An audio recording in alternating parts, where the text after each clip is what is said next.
La semana pasada hemos hablado sobre el hecho de que Dios es uno y hoy pues hoy nos toca hablar sobre el Dios creador y sustentador de todo cuanto existe, visible e invisible. Esa es la primera parte de la confesión de fe. Hemos visto la primera parte de la primera parte, la hemos visto la semana pasada. Y hoy veremos la segunda parte. Pero sobre Dios hay aún un otro párrafo, que es este. Creemos que Dios es espíritu, que es invisible, inmutable, soberano, personal, eterno, que es perfecta en justicia, santidad, que aborrece el pecado, que no tendrá por inocente al culpable, que es infinito en poder, sabiduría y misericordia, y que hace todas las cosas según el designio de su voluntad para su propia gloria. He enfatizado esta última frase, porque esta última frase también la vamos a ver hoy, ¿no? O al menos intentaremos. Y el tercer párrafo sobre la doctrina de Dios es: creemos que en la unidad de la deidad coexisten eternamente tres personas, es decir, la Santísima Trinidad. Entonces, al final del todo, no hoy, sino otro día, veremos sobre la cuestión de la Trinidad. Así que vamos hoy para el hecho de que Dios es el creador y sustentador de todo cuanto existe, visible e invisible. Hay una definición de Dios. Ahora bien, sabemos que un Dios infinito no puede ser jamás definido por un ser que es finito. Pues el ser humano jamás podrá llegar a una definición perfecta de quién es Dios aquí en esta tierra, ¿no? ¿Por qué? Porque estamos limitados en nuestro conocimiento y por nuestros pecados jamás vamos a poder realmente definir Dios en su esencia de su ser perfectamente, ¿no? Pero bueno, hubo muchos intentos a lo largo de la historia de dar una definición de Dios basada en las Escrituras. Bueno, otras definiciones ni tan basadas en las Escrituras. Pero esta, desde la época en que hice el seminario, pues se me quedó grabada esta definición de este teólogo estadounidense y bautista llamado Alva B. Langston, que según él, en su libro de Teología Sistemática, dice que Dios es espíritu personal, perfectamente bueno, que en santo amor crea, sustenta y dirige todo. Yo añadiría a esta definición, para su gloria. Y quizá para su gloria y disfrute de su pueblo. Bueno, en esta definición tenemos ahí, según él, 4 puntos. Y yo añado el mío. ¿No? Primero, la naturaleza de Dios, Él es espíritu personal. Segundo, el carácter de Dios, Él es perfectamente bueno. Tercero, la relación de Dios con el universo, Él crea, sustenta y dirige todo. Y cuarto, el motivo de Dios en sus relaciones con todo cuanto existe, santo amor. Y yo añado el mío, ¿no? Dentro de la definición, como he puesto para su gloria, el propósito de Dios para con todo cuanto existe, su gloria.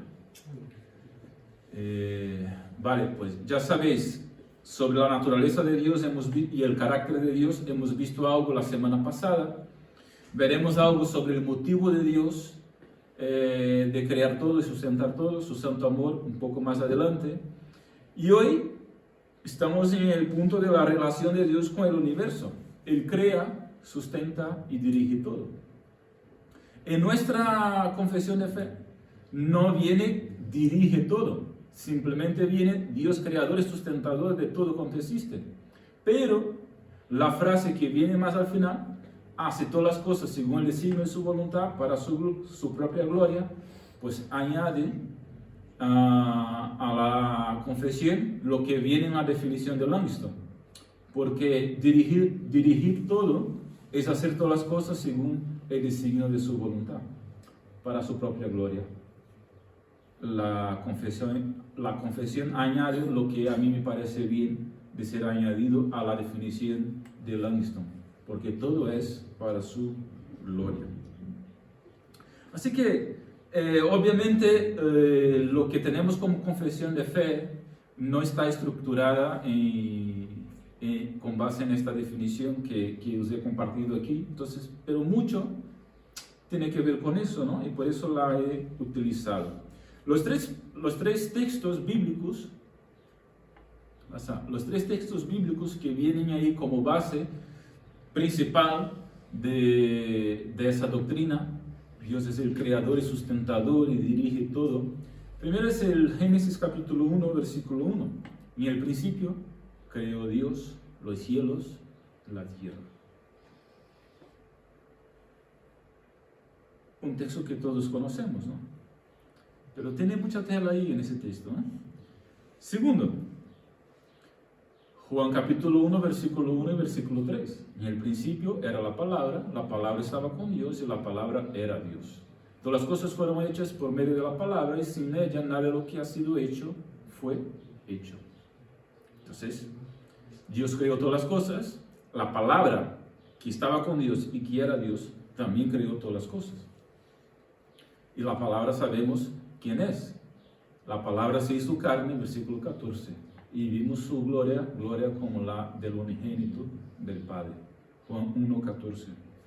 Y el tercer versículo, o el tercer texto, que tenemos ahí como base, es el versículo 3 del capítulo 11 de Hebreos. Por la fe entendemos que el universo fue hecho por la palabra de Dios, de modo que lo que se ve fue hecho de lo que no se veía.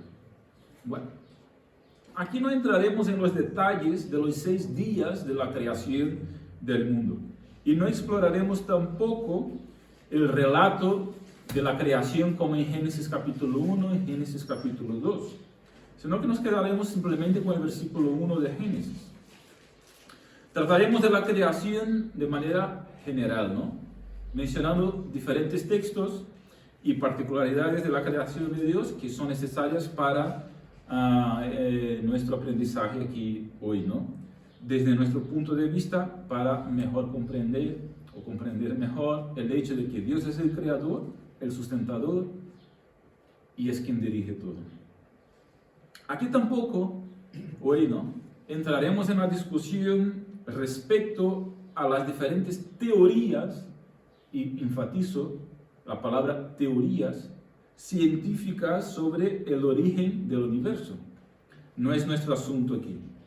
Solo diremos que lo que la ciencia tiene son teorías, probabilidades a este respecto. Ninguna teoría está sobre el origen del universo, está comprobada al 100%, porque si no dejaría de ser teoría y se volvería un hecho, una ley, ¿vale? Entonces, lo que hay en la ciencia son teorías basadas en probabilidades.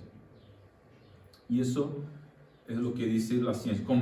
Por más que unos cientistas de una parte quieran dar por cierto y seguro y al 100% lo que claramente creen y enseñan, no dejan de ser aún teorías en ese aspecto en especial sobre el origen del universo y de la vida. Así que, desde el punto de vista científico, por ejemplo, ni las teorías del Big Bang o de la evolución o del creacionismo incluso, pues están científicamente comprobadas al 100%. Así que, aunque yo conozca y piense que la teoría científica del creacionismo es que la mejor representa lo que creo yo y es lo que mejor interpreta y explica el origen del universo y de la vida, yo no voy por ahí porque no soy cientista, soy pastor e intérprete de la palabra. Así que me quedaré con la palabra que, como hemos visto otro día, es infalible, inerrante y autoridad sobre nuestras vidas. ¿De acuerdo? No es que no tenga conocimiento sobre este asunto, no tengo mucho, pero tengo algo porque he estudiado al respecto. Pero no nos interesa ir por ahí. Es un asunto interesante de ser buscado, de aprender, de buscar conocimiento al respecto, las diferentes teorías, especialmente la teoría científica del creacionismo, y el design inteligente, o el diseño inteligente, como se dice. Pero bueno, no es nuestro asunto hoy, y yo tampoco soy autoridad en ello para hablar de esto, aunque haya estudiado al respecto de ello. Pero sí nos toca hablar sobre lo que las Escrituras dicen respecto a la creación, que es lo que creemos, que Dios es el creador y el sustentador de todas las cosas. Claro está, eso solo podemos percibir por la fe, como dice el autor de Hebreos. Por la fe entendemos. Y aquí esa palabra entender es percibir, no exactamente comprender, porque una comprensión exacta a lo mejor no la tendremos al 100%, pero podemos percibir. La palabra entender aquí en el original tiene un sentido de percibir. De hecho, la mejor traducción sería percibir. Por la fe percibimos que el universo fue hecho por la palabra de Dios. Entonces, es decir, la palabra del poder de Dios, de modo que las cosas que se ven, las cosas visibles de este mundo, no fueron hechas de cosas que aparecen, que son visibles y que son cuando menos ocasionalmente vistas. Según este pasaje, capítulo 11 de Hebreos, versículo 3, el mundo ciertamente no fue hecho de alguna cosa palpable para los sentidos. Por la fe percibimos. Es una cuestión de fe. Uno tiene que creer. Entonces, cuando decimos que Dios es el creador, el sustentador y el quien dirige todo en la creación, estamos hablando de fe. Obviamente podemos pensar y buscar conocimiento al respecto. Incluso, como he dicho, hay teorías científicas respecto al creacionismo que se utilizan de muchas cosas de la Biblia incluso, o con base en esa teoría se puede casar muchas cosas con la Biblia, pero como dije, no vamos por ahí, porque vamos por aquí. La Biblia es la palabra de Dios y creemos que Dios es el creador y lo entendemos, lo percibimos, lo comprendemos por la fe. Así que, ¿qué pasa? La Biblia nos enseña que Dios hizo existir lo que nunca existió en tiempo alguno y en forma alguna, es decir, creó de la nada. Lo que en teología se conoce como creación ex nihilo, creación de la nada. Pero también nos enseña que Él en su obra creadora hizo uso de lo que ya había creado. Dios dijo, produzca la tierra hierba verde. Versículo 11 de Génesis capítulo 1. Entonces, versículo 1 de Génesis 1, Dios dijo, y en el principio creó Dios, la Biblia dice, y en el principio creó Dios los cielos y la tierra. Y luego en el versículo 11 dice, la tierra produzca hierba verde. Es decir, creó por un lado de la nada, y por otro lado, utilizó de material ya creado para seguir creando. Bueno, fue lo que hizo con el hombre. Del polvo de la tierra formó el hombre. Y de la costilla del hombre formó Eva. Entonces, Dios creó de la nada de manera primaria y luego desarrolló su creación. En ambos los casos, Él es el creador. Porque por Él fueron creadas todas las cosas que hay en los cielos y en la tierra, visibles e invisibles, sean tronos, señoríos, principados, potestades, todas las cosas fueron creadas por Él y para Él. Entonces hay tres verbos en hebreo para crear. El verbo bara o bará, el verbo asá y el verbo yatzar. El verbo barar es utilizado en las Escrituras únicamente para Dios, porque Él significa creación de la nada. Entonces, por ejemplo, Génesis capítulo 1 en hebreo es Bereshit bara Elohim. Y en el principio creó Dios. Utilizando el verbo bara para crear, como quien crea de la nada.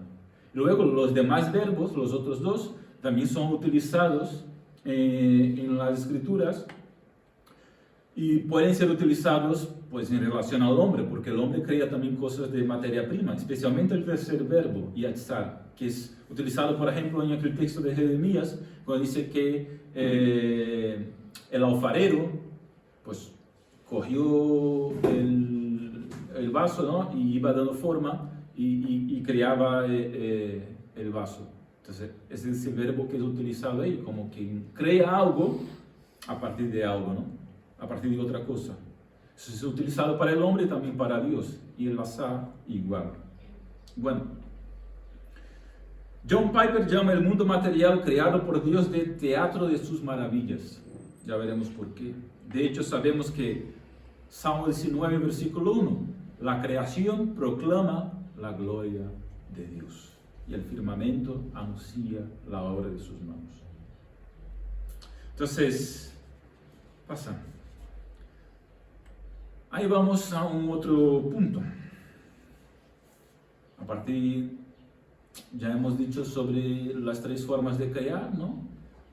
Que Dios ya ha utilizado de ambas formas, crear de la nada y crear a partir de algo ya formado. Y ahora vamos al tercer punto sobre la cuestión de Dios creador. Y es que la creación fue un acto libre y soberano de Dios. Es decir, de ninguna manera y en ningún momento Dios tuvo necesidad de crear. Fue acto soberano y libre de su voluntad. Es decir, porque a veces se tiene a lo mejor esa idea en la mente, ¿no? Es decir, Dios no estaba allí en el cielo, aburrido, pensando, vaya, ¿qué voy a hacer hoy? Es que ya llevo toda la eternidad sin hacer nada. Y no sé, me da en la cabeza crear. ¿Qué creo yo? Pues creo el mundo. ¿Buena idea? Hey, hijo, buena idea. Creo el mundo. Pongo unos hombres en él y a ver lo que hacen. Bueno, no fue así. No estaba Dios buscando placer y buscando gloria o con necesidad porque se estaba sintiendo solo y aburrido en el cielo. Entonces creó algo para como jugar. No, Dios no es como el niño que va montando sus legos para allí manipularlos y jugar con ellos porque tiene necesidad de recrearse. No, Dios jamás tuvo cualquier necesidad de cualquier tipo. Porque un ser perfecto no tiene necesidad de nada. Ya es perfecto. Entonces, en la santa comunidad de la Trinidad, Dios tenía todo lo que necesitaba y necesita para vivir en plena satisfacción por toda la eternidad, desde la eternidad, sin jamás necesitar de cualquier cosa. Entonces, esto tiene que estar muy claro. Él es el Dios Trino que desde la eternidad es perfecto. Siendo así, no necesitaba de nada. Como dice Berkhoff, las únicas obras de Dios que son inherentemente necesarias, con una necesidad resultante de la mera naturaleza de Dios, son las opera ab intra. Bueno, yo creo que vendrá ahí, pero antes vamos a leer ese texto. Hechos 17:25. No es honrado, ni es honrado por manos de hombres como si necesitase de algo. Para envasar la idea esta, ¿no? Que Dios no necesita de nada. Aquí Pablo está hablando de Dios. Pues Él es quien da a todos vida y aliento y todas las cosas. Y ahora creo que está la cita de Luis Berkhoff que estaba aquí mencionando, ¿no? Las únicas obras de Dios que son inherentemente necesarias, con una necesidad resultante de la mera naturaleza de Dios, son las opera ab intra, es decir, las obras de las personas por separado dentro del ser divino, las obras del Padre, del Espíritu y del Hijo, generación, filiación y procesión, que se dice que Dios generó eternamente al Hijo, que el Hijo tiene filiación eterna y que el Espíritu es procesado eternamente y desde la eternidad. en la Santa Trinidad. Entonces, esas son las obras necesarias, según este autor, este teólogo, son las obras necesarias de Dios, ¿no? Porque claro, son obras interiores y no exteriores. Es decir, Dios no tiene necesidad de nada que está exterior a Él, que está fuera de Él. Las únicas necesidades que tiene Dios están en Él mismo, porque Él es autosuficiente. Sus necesidades las suple Él mismo. Esa es la idea. Pasa. Entonces,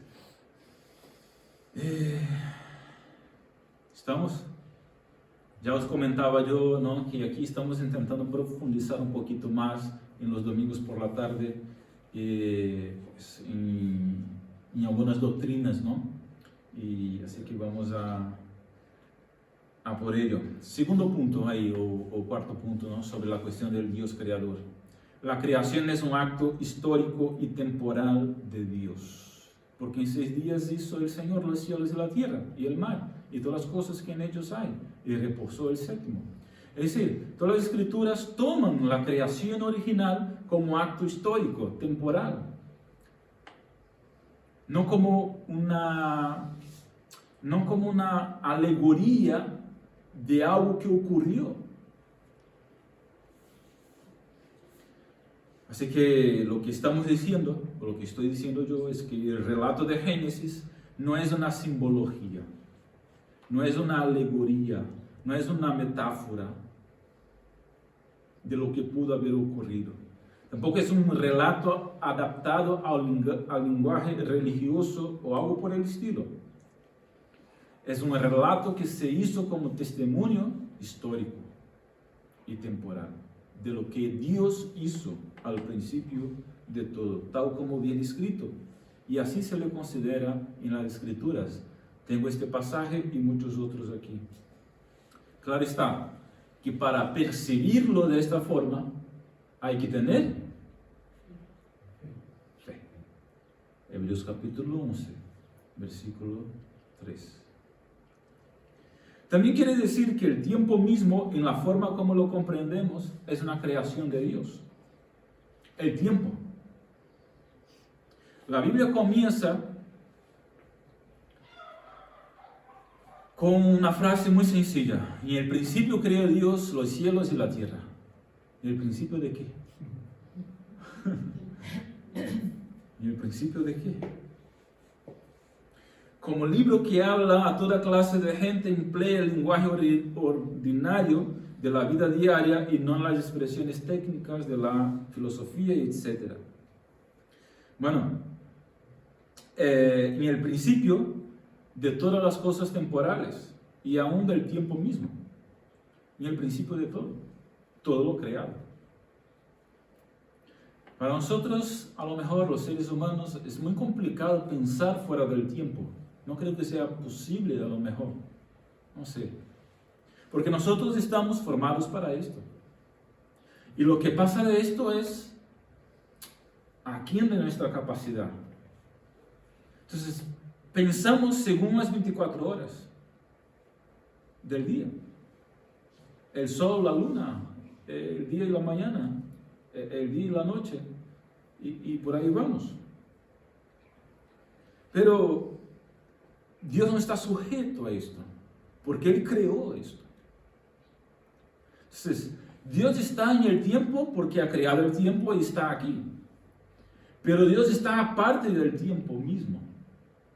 Mira, para que entendamos, es como, vamos a suponer que toda la existencia, toda la creación, incluso el propio tiempo, está como que un globo, así.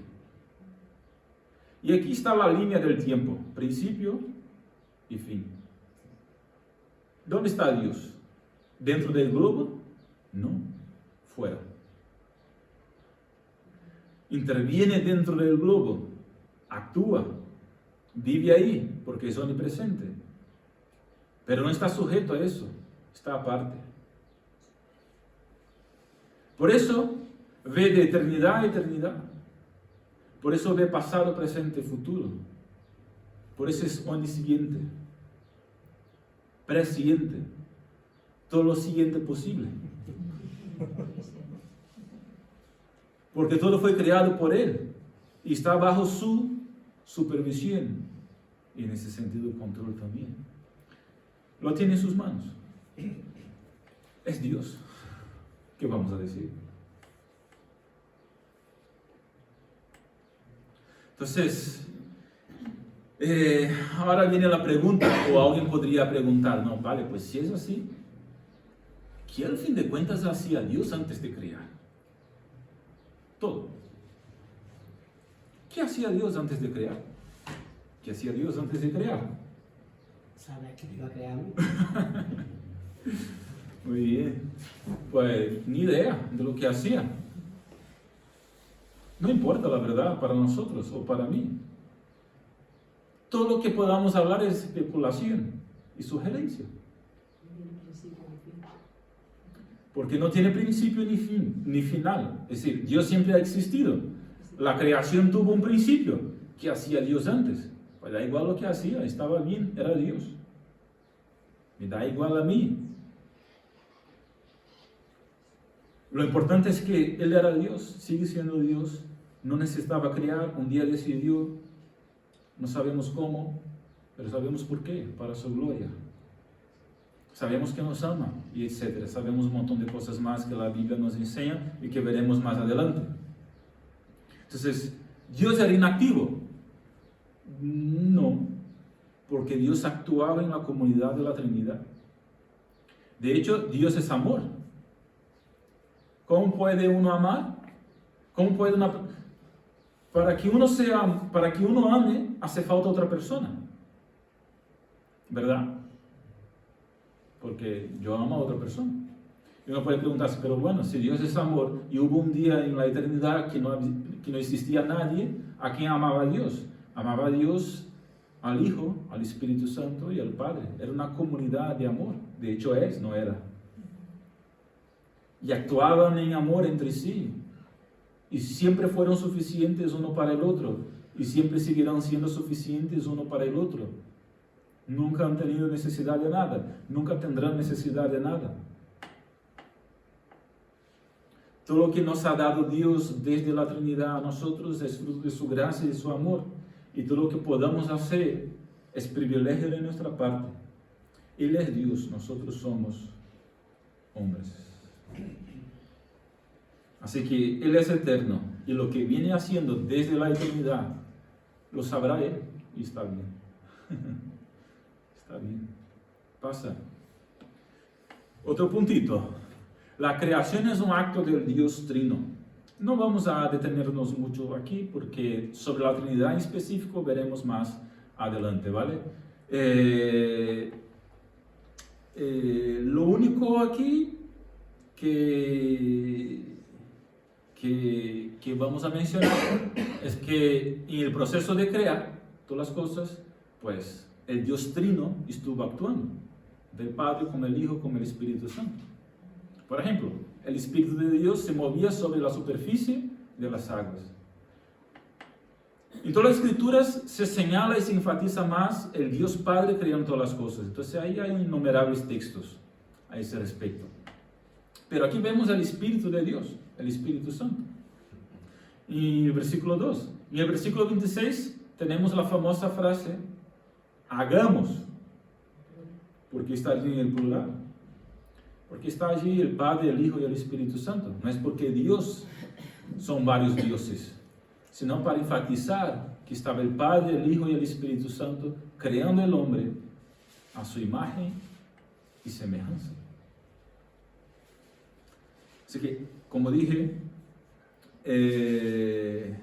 no vamos a detenernos mucho aquí. Simplemente la obra, última cosa que digo sobre la Trinidad creando, es que la obra no fue dividida en tres personas, del tipo, mira, yo hago esto, Jesús, tú haces aquello, Espíritu, pues cuida de aquella otra parte, como si cada uno estuviera haciendo una cosa diferente, ¿me explico?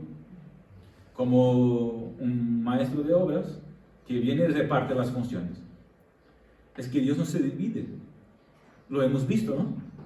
La semana pasada, Dios no se divide, de manera que el Padre, el Hijo y el Espíritu Santo al 100% estuvieron ambos, o los tres, involucrados y obrando en toda la creación, en todas las partes de la creación, en todo lo que está creado. Igual que los tres están sustentando todo y dirigiendo todo.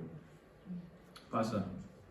Veremos aquí algunos textos sobre el Dios creador en las Escrituras. Primero, Isaías 40, 26. 28 y Amós 4, 13. Podéis buscar después. Ahí son pasajes que acentúan la omnipotencia de Dios en la obra de la creación. Salmo 92. Salmo 102, versículo 26. Y los textos que están ahí. Pasajes que señalan la superioridad de Dios sobre la naturaleza, considerándolo grande e infinito. Y luego pasajes que se refieren a la sabiduría de Dios y el proceso de crear, ¿no? Pasa muchos pasajes sobre la creación en todas las Escrituras. Por ejemplo, pasajes que consideran a la creación desde el punto de vista de la soberanía de Dios y su designio en la creación, como Romanos 1, 25 lo deja muy claro. Pasajes que hablan de la creación como la obra fundamental de Dios. Eso lo vemos en Colosenses 1, 16, que hemos leído al principio. Pasa. Y un texto que vamos a leer, que es Nehemías 9, 6, para resumir un poco esos distintos textos que hemos señalado, y leemos este de Nehemías, ¿no? 9, capítulo 9, versículo 6. Tú solo eres Yahvé.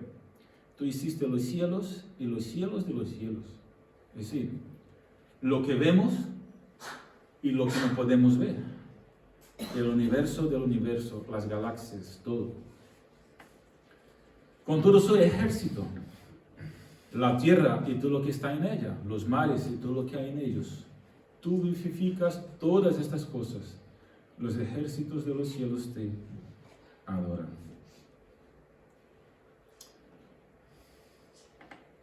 Otro puntito, la cuestión de que Dios ha creado todo, lo visible y lo invisible. ¿Esto qué significa? Que ha creado el mundo natural y ha creado también el mundo espiritual.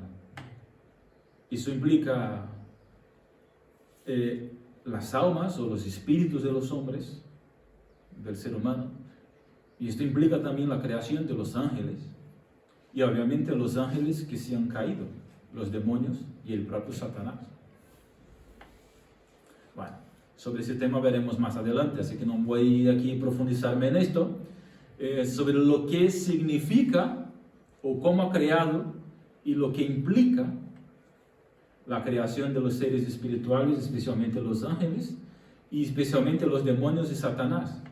¿Y qué implicaciones tiene el hecho de que Dios ha creado también estos seres espirituales, los demonios, porque son ángeles caídos? ¿Y qué significa el hecho de que Dios esté sustentando a ellos, su existencia, digo, y el hecho de que Dios esté gobernando a ellos? Porque Dios crea y sustenta y dirige todo, lo visible y lo invisible. Você dejaba ahí un punto un poco raro. un puntito ahí en las orejas, ¿no? Bueno, no faltar las próximas ediciones. No faltar las próximas ediciones. Es que si entro en esto ahora, pues no me salgo de ello. Porque tiene mucha cosa ahí para hablar, ¿no? Pero bueno, por ejemplo, con Job vemos cómo Dios dirige el enemigo, ¿no? De manera a utilizarlo para su propia gloria. Simplemente para mencionar una ocasión en la Escritura a ese respecto. Pasa. Porque Colosenses 1:16, una vez más menciono, porque por él fueron creadas todas las cosas que hay en los cielos y en la tierra, visibles e invisibles. Sean tronos, señoríos, principados, potestades, todas las cosas fueron creadas por él y para él. Colosenses 1:16. Entonces esto vale también para los seres espirituales, incluso aquellos que han caído. Sigue insistiendo para la gloria de Dios. A lo mejor no directamente, pero bueno, ya veremos más sobre eso adelante. Dios creador y sustentador. Hemos hablado de Dios creador, ahora vamos al tema de que Él sustenta todas las cosas. El mundo y todos los seres creados tienen una existencia distinta a la de Dios. Eso significa que el mundo y también los seres no es Dios. Es decir, Dios es trascendente. Porque hay una filosofía, hay una idea, incluso recibe el nombre de panteísmo, de que todo es Dios y que la naturaleza es Dios. Y ojo, eso está muy presente en la sociedad de hoy, en los naturalistas, en los ecologistas, que no estoy en contra de, que no estamos en contra de proteger la naturaleza, ¿vale? Pero esta gente va al extremo radical, ¿por qué? Porque ellos piensan que casi pues, las plantas, el sol, todo lo natural, es de alguna forma una divindad, es de alguna forma tenía algo ahí de, ¿sabes? No todos los ecologistas y no todos los naturalistas, etcétera, piensan así, pero esa es una teología que está impregnada ahí en ese tipo de idea, conocido como panteísmo. La naturaleza es Dios. Lo que estamos diciendo aquí es que la creación no es Dios. Dios es aparte de la creación. Dios es distinto a la creación. Tiene una existencia separada de la creación. Así que la creación, la naturaleza no es Dios. Tampoco los otros seres. Los seres humanos o los seres espirituales o angelicales, tampoco estos seres son también Dios. No, Dios es Dios. Los demás seres y las demás cosas son cualquier otra cosa. Dios solo uno es, como hemos visto la semana pasada. Así que el universo no es la forma de existir de Dios, ni la apariencia de Dios, no, nada de eso. Dios no es simplemente la vida o el alma o la ley interna del mundo, sino que Dios goza su propia vida eternamente completa y absolutamente independiente de cualquier otra cosa. Es trascendente, está por encima. Lo que decía aquí yo antes del globo y que Dios está por encima, esa es la idea. Él trascende a toda existencia. Así que esta doctrina está apoyada, por ejemplo, en textos que testifican de la diferente existencia del mundo, hablan de la inmortalidad de Dios, hacen comparación entre Dios y la criatura, hablan del mundo como puesto en pecado, pecador, etc. Pasa. Así que el mundo siempre está dependiendo de Dios. Aunque Dios concedió al mundo una existencia distinta de la divina, no se retiró del mundo después de haberlo creado, sino que permaneció en él, más íntimo enlace con él. El universo no es como un reloj al que Dios le dio cuerda y luego lo dejó que siga sin ninguna posterior intervención divina. ¿Sabes cómo el reloj de antiguamente, que uno da cuerda y deja que vaya funcionando? Dios no hizo esto con el universo o con su creación. Lo creó y sigue sustentando. Así que Dios no es solo trascendente, sino que es también inmanente, es decir, está presente en su creación, está presente aquí con nosotros. Entonces, Él trasciende a todo y Él está presente con nosotros. Esa es la idea, ¿no? Y esa doctrina está precisamente conectada con su omnipresencia, el hecho de que está presente Dios en todos los lugares, en todas las partes, como dice el apóstol Pablo en Hechos capítulo 17, versículo 28, porque en Él vivimos, nos movemos y somos. Entonces Dios trasciende, pero también está aquí, porque en Él vivimos. Es decir, sin Él no podemos vivir, no hay aliento de vida. Sin Él no nos movemos, nadie. Sin Él no somos. Es que esta es la idea. Debido a todos sus atributos y porque Dios es trascendente a su creación y a la vez inmanente a su creación, puede sustentar todo lo que creó, igual que gobernar todas las cosas, haciendo todas las cosas según el designio de su voluntad para su propia gloria.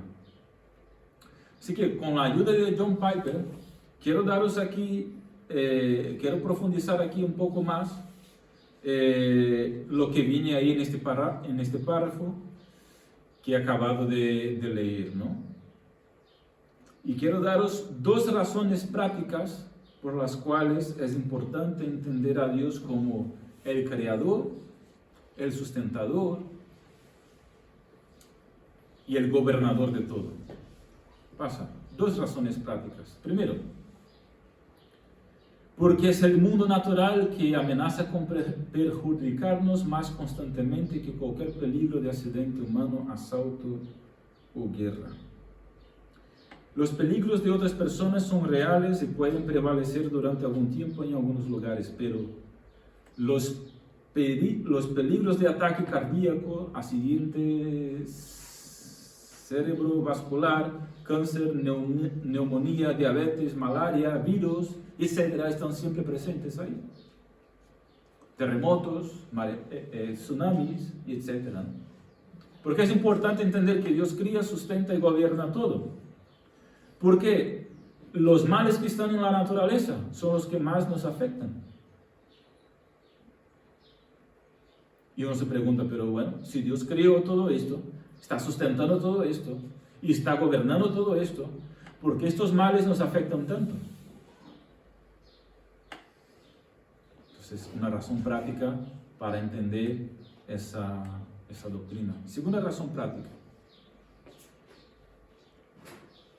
para que no penséis que estamos aquí teorizando y todo esto no tiene nada que ver con la vida diaria, tiene mucho que ver con la vida diaria.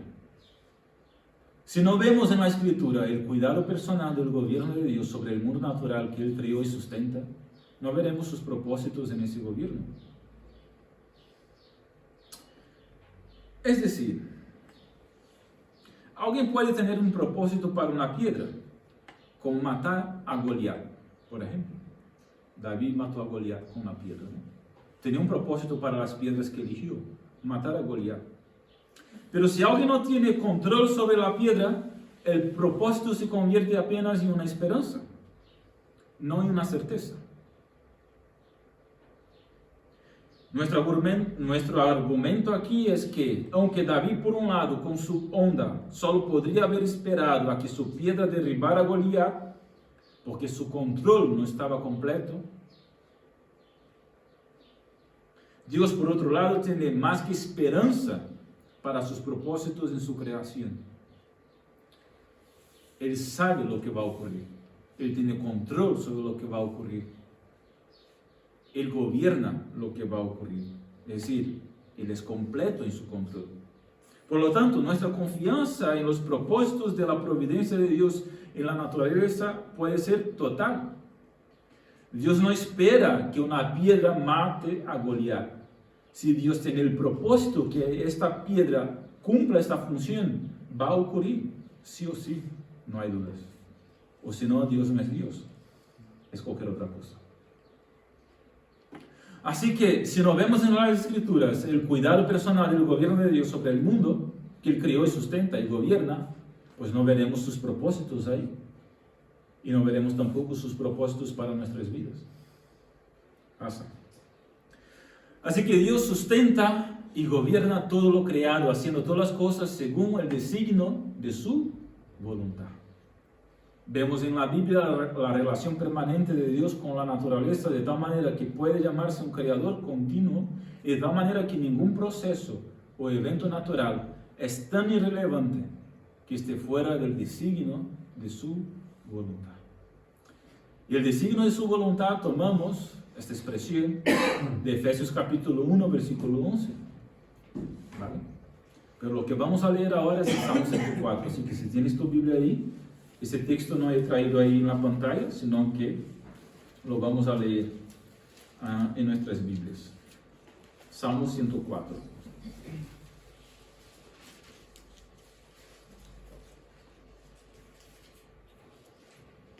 Dice, bendice alma mía al Señor, Señor Dios mío, mucho te has engrandecido, te has vestido de gloria y de magnificencia, el que se cubre de luz como de vestidura, que extiende los cielos como una cortina, que establece sus aposentos entre las aguas, el que pone las nubes por su carroza, el que anda sobre las alas del viento, el que hace a los vientos sus mensajeros y a las llamas de fuego sus ministros. Él fundó la tierra sobre sus cimientos, no será jamás removida. Con el abismo como con vestido la cubriste, sobre los montes estaban las aguas. A tu reprensión huyeron, al sonido de su trueno se apresuraron. Subieron los montes, descendieron los valles, al lugar que tú les fijaste. Les pusiste un límite, el cual no traspasarán, ni volverán a cubrir la tierra. Tú eres el que viertes los manantiales en los arroyos. Van entre los montes, dan de beber a todas las bestias del campo. En ellas calman su sed los asnos monteses, y sus orillas habitan las aves del cielo, cantan entre las ramas. Él riega los montes de sus aposentos, del fruto de sus obras se sacia la tierra. Él hace brotar el heno para las bestias y la hierba para el servicio del hombre, para sacar el pan de la tierra. Fijaros que el texto está diciendo que Él no solamente crió, sino que está sustentando y continúa haciendo que las cosas ocurran en la creación. Versículo 15.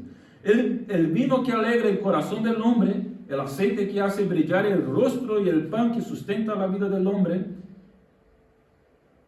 se llenan de savia los árboles del Señor, los cedros del Líbano que Él plantó. Allí anidan las aves, en las hayas hace su casa la cigüeña.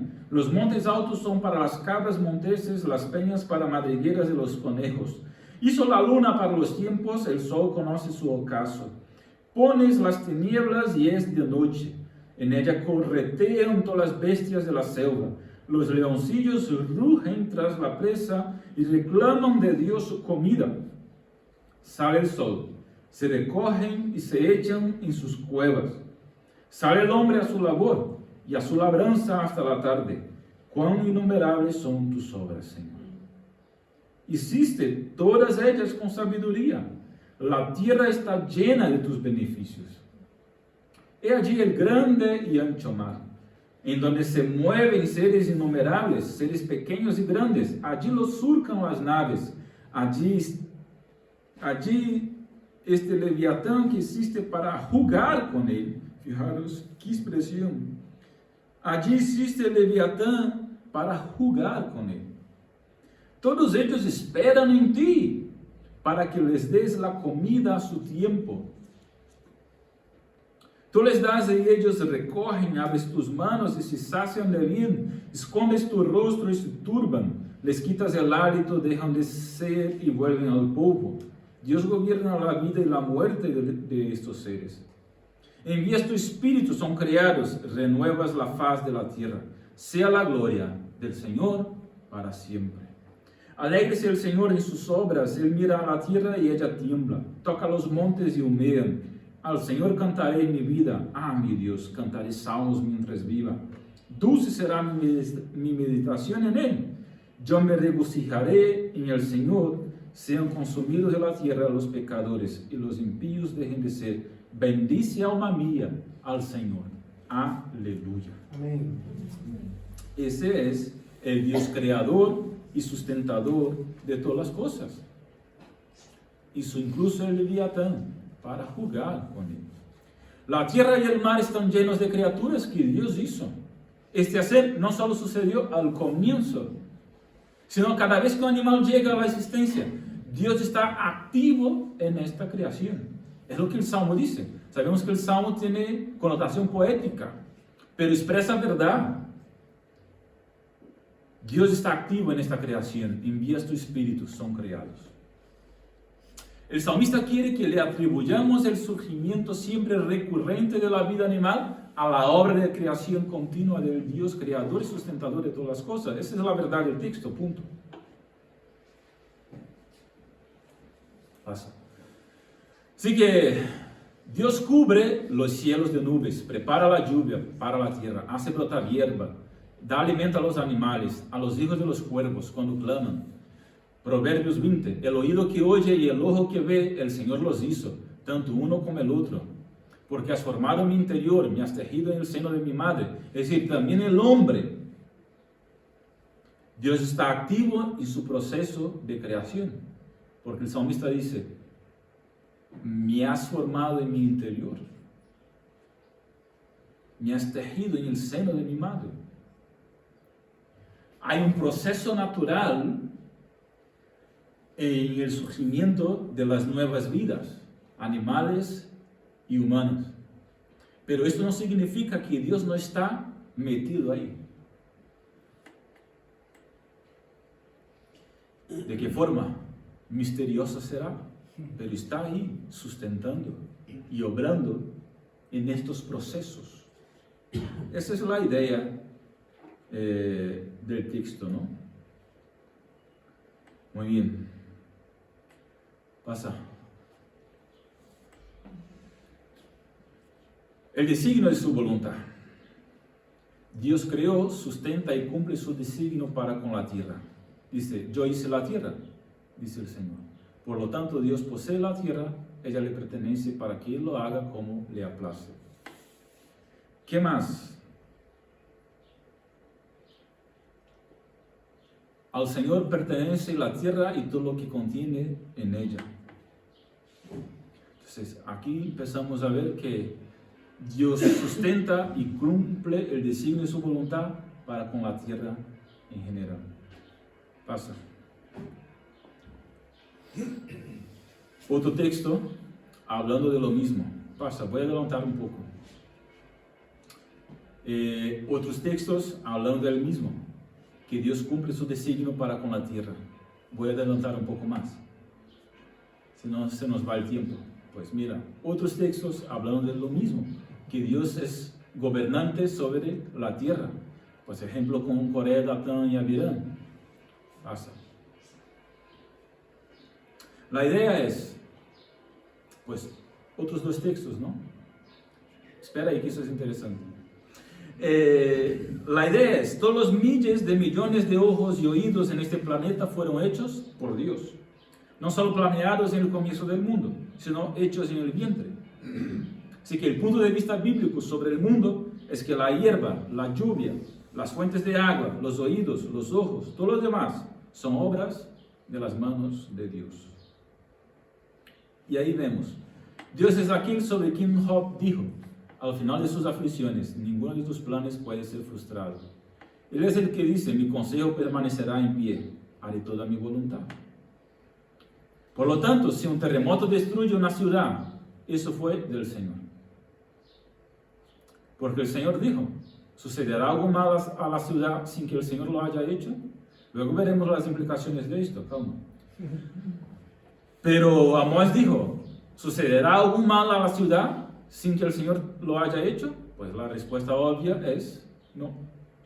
Si el desastre viene, es porque el Señor lo hizo. Si la ciudad permanece de pie, también es porque el Señor lo hizo.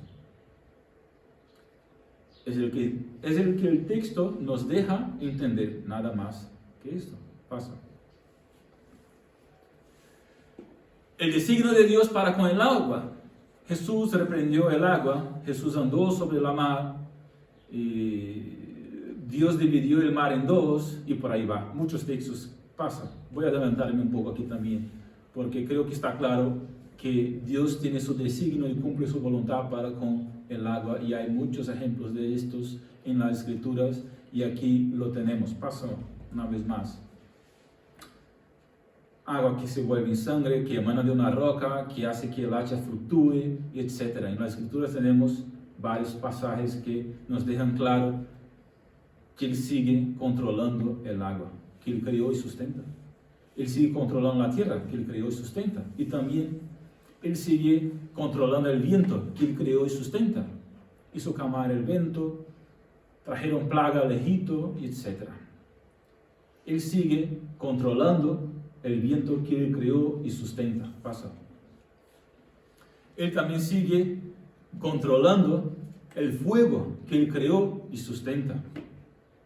Pasa. Él también sigue controlando las plantas que Él creó y sustenta.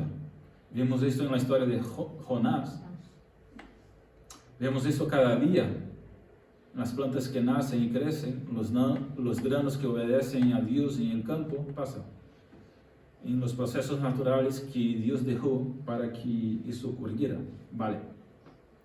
El punto es, si no podemos ver al Creador sustentando las plantas, ¿cómo seremos capaces de experimentar el cuidado de Dios y no vivir afanados, como dijo Jesús en Mateo 6, 28 al 30? ¿Cuál es la primera premisa? Dios viste y cuida los lirios, dijo Jesús. ¿Cuál es la segunda premisa? Para Él, nosotros valemos más que los lirios. Eso dijo Jesús. ¿Cuál es la conclusión? Si el sustento y el gobierno de Dios es suficientemente poderoso para vestir y cuidar a los lirios en el planeta, también lo es para cuidar de ti y de los nuestros y de quien Él quiera, hasta cuando Él quiera. No hace falta estar ansioso.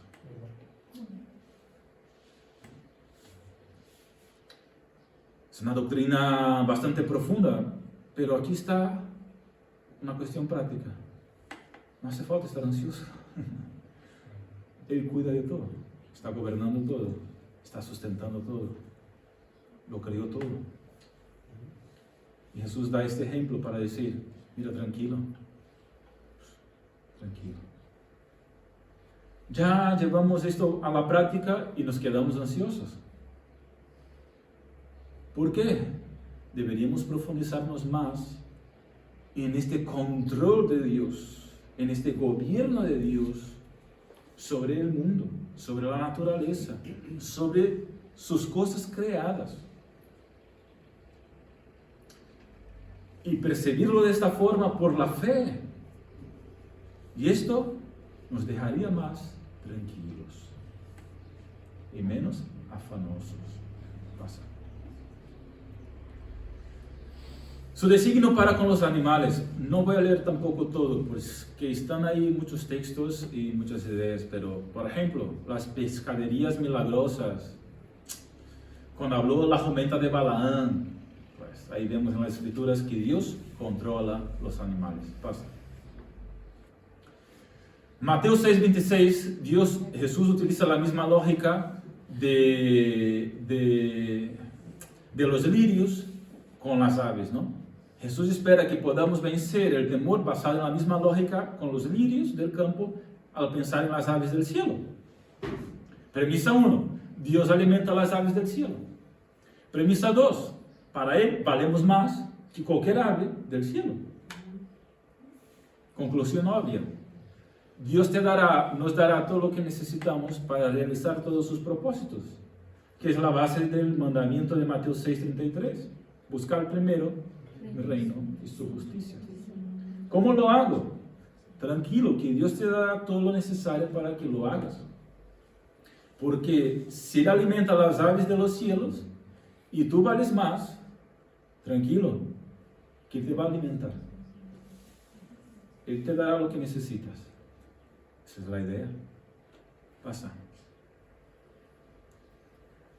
Él cumple su designio para con los animales. Dios gobierna el mundo animal según sus designios, no solamente con respecto a la vida, sino también a la muerte. Mateo 10, 28 al 31. Pasa. Allí dice que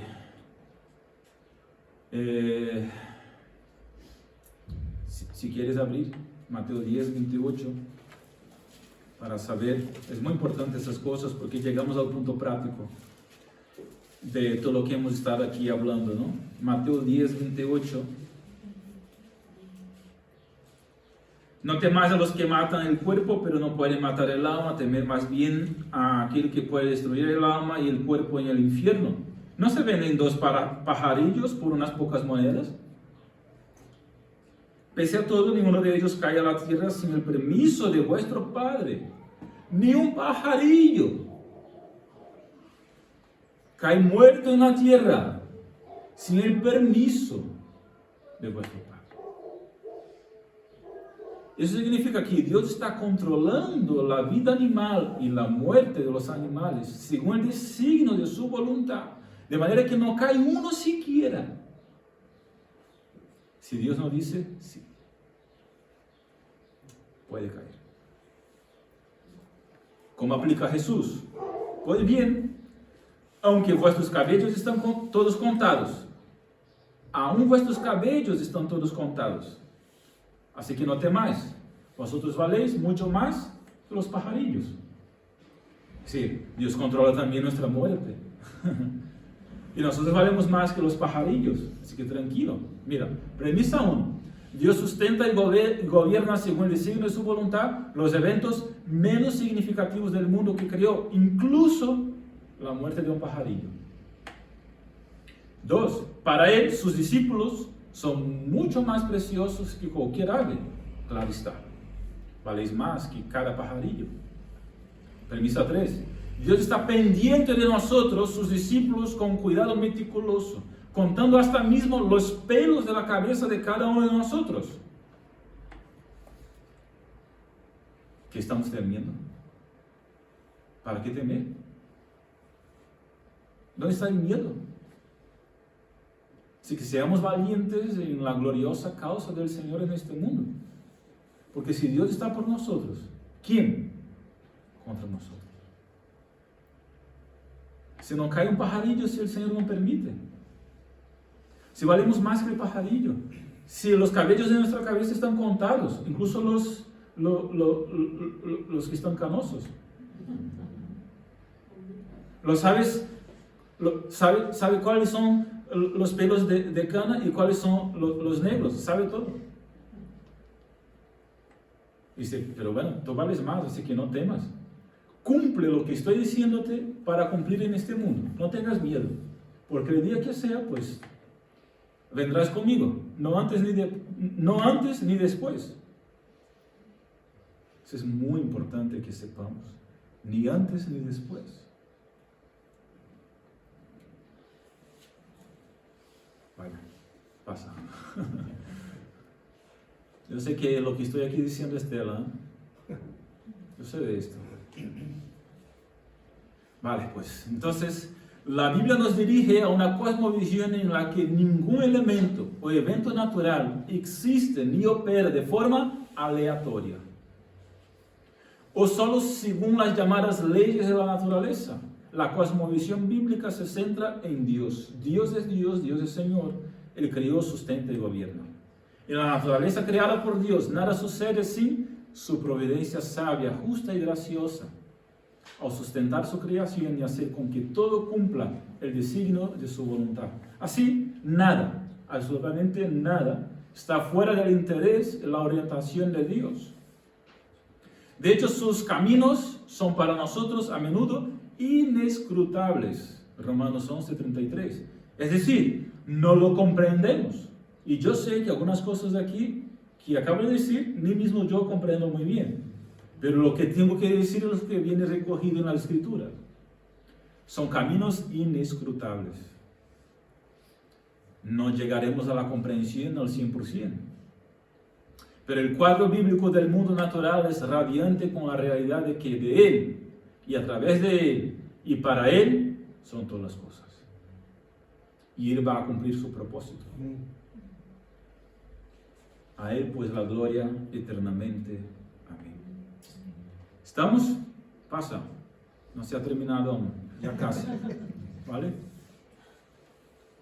¿Cuál es el propósito, por lo tanto, de toda la creación de Dios? Sustento y gobierno según el designio de su voluntad. Pues está obvio. La gloria de Dios. Salmo 104. La gloria del Señor sea para siempre. Cantaré al Señor mientras viva. Cantaré alabanzas a mi Dios durante mi vida. Me alegraré en el Señor. La gloria de Dios. Y yo me alegraré. Es decir, yo disfrutaré de esto. Yo disfrutaré y yo gozaré de glorificar al Señor. Esa es la idea. Ese es el propósito. Pasa. El propósito, por lo tanto, supremo de los designios de Dios al sustentar y gobernar toda su creación es que la gloria de Dios que vemos, oímos, saboreamos, sentimos, olemos en el mundo natural sea alegre, feliz, admirablemente experimentada como parte de la herencia comprada para nosotros por la sangre de Jesús. lo vamos a experimentar al 100% cuando Jesús vuelva y rescate esta tierra y nos lleve con Él a este mundo de gloria sin pecado, sin sufrimiento y sin nada. Pero bueno, hasta este entonces, una de las metas centrales del mundo natural es confrontar al hombre caído, es decir, todos nosotros.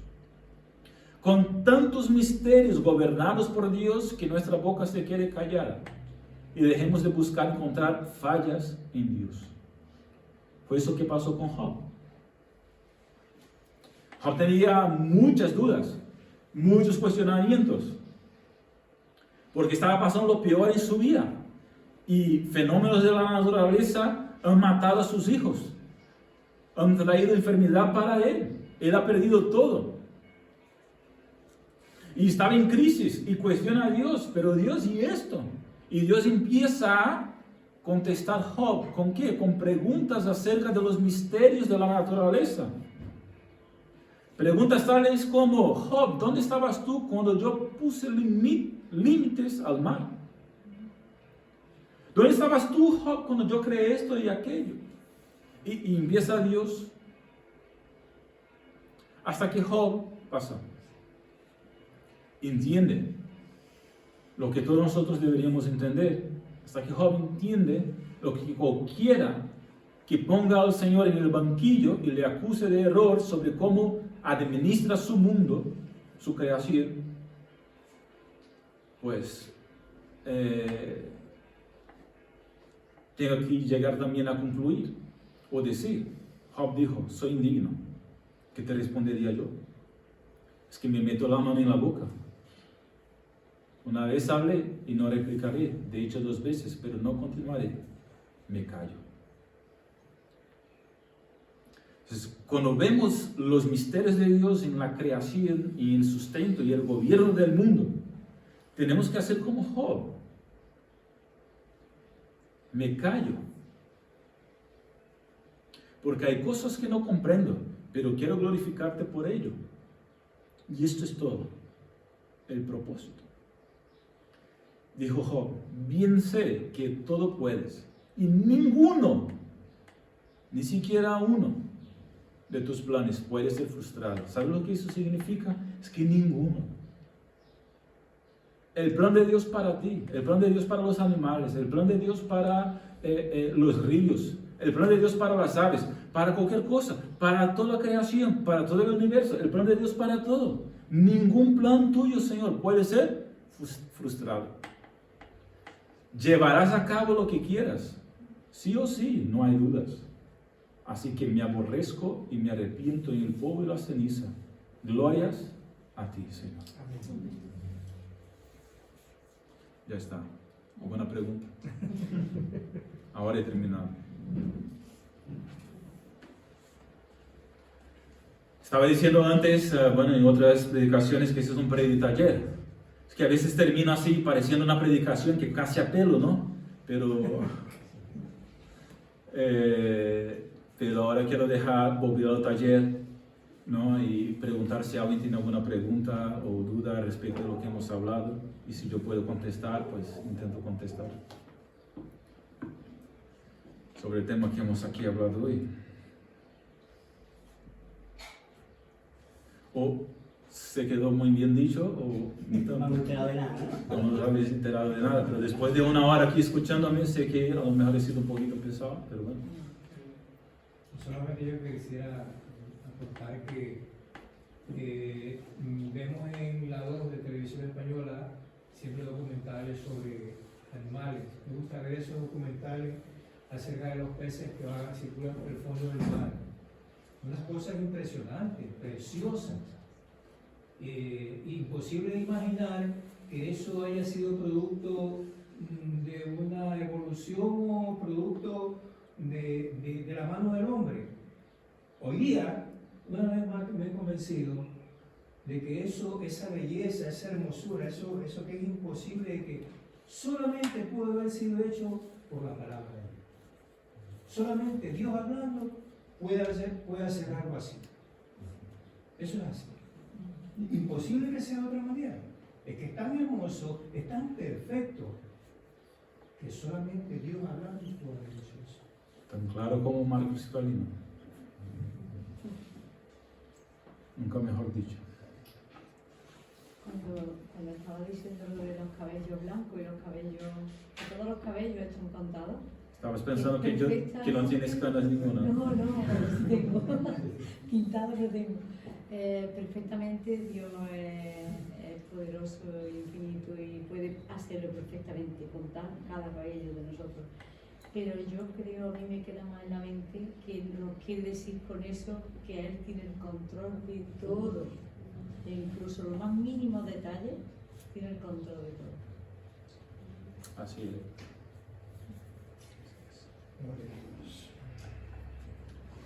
Una preguntita más.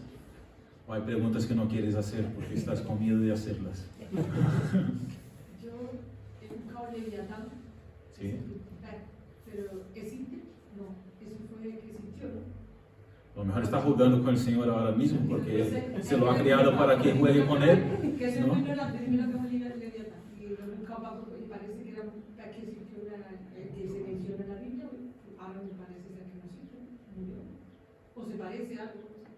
Bueno, sí, hay mucha historia ahí del Leviatán, que sería un animal marino, pues esto, grande, como un monstruo marino, ¿no? O algo así. Y claro, obviamente al día de hoy el animal marino más grande pues es la ballena y no tiene las características de un Leviatán. Entonces, a día de hoy no se, en la actualidad digo, no se tiene conocimiento de esto, pero sí. También que yo quería aportar algo que decía, ¿no? Que de todo lo que en el lecho marino no se ha terminado de descubrir todo. Claro. O sea, hay cosas muy profundas que todavía no se sabe lo que hay. Que no se puede llegar ni siquiera. Porque aplastaría, claro, a personas. Entonces, posiblemente estar allí, si todavía existe, si no, pues. Exactamente. Es que Ya me lo diga Lidia. la presión del lago, claro, el hombre tiene un límite para llegar al fondo del mar y no ha llegado. Hay mucha cosa en el fondo del mar que no se sabe nada, pero absolutamente nada. Igual que hay mucha cosa en lo profundo del cielo que no se sabe nada tampoco, porque el hombre tiene sus límites. Pero esto, el Leviatán, obviamente, para salir en las escrituras, pues tiene que ser un animal marino, eso, pues, medoño o algo así, ¿no? No sé, no sabría decirte. Hay mucha especulación al respecto y todo es especulación, obviamente. No, pero a mí me queda una cosa clara, que está hablando con Nelson y todo eso. Yo soy mucho un amante de los documentales y todo Yo eso. también me gusta. Cuando voy todos los días a la serie madre, pues siempre ponemos unos minutos de la cinematográfica que vamos viendo. Y ella me hace preguntas y todo eso, y mira, todo lo que se ve siempre apunta a Dios. O sea, la perfección de lo que hay, porque el ser humano de hecho se iba a arañar un poquito en la parte de afuera de lo que es la creación. O sea, no tiene ni idea de todo lo que hay de las montones de especies que han desaparecido, que no se conocen, o de las que hay, los comportamientos de 1.000 millones de cosas. Hay una complejidad tal que solo podemos apuntar a Dios, o sea, no se puede apuntar a otro sitio. Entonces, me acuerdo que si pronto esa canta y habla acerca de quién es el creador, ¿no? De lo complejo que es el creador, también su obra, tiene una idea de cómo puede ser creado. Sí, sí. Muy bien, pues vamos terminando, ya se ha pasado un poquito la hora, solemos terminar a las 8:30, así que vamos a orar, ¿no? para terminar. La pregunta que yo pensé, solo para terminar, la pregunta que yo pensé que alguien iba a hacer, pero no lo hizo, es, pero si Dios gobierna de esta manera, ¿dónde están nuestras decisiones? No tenemos claro. ¿Dónde están nuestras decisiones, nuestras capacidades y nuestra responsabilidad sobre ello? Pues yo contesto, nuestras decisiones y nuestras responsabilidades están en el mismo sitio, ¿no? Nosotros decidimos las cosas y somos responsables por ellas. Pero Dios está por encima de esto, gobernando de alguna manera misteriosa que no llegamos a comprender al 100%, al menos no yo, a lo mejor alguien sí comprende muy bien esa conexión entre ambos.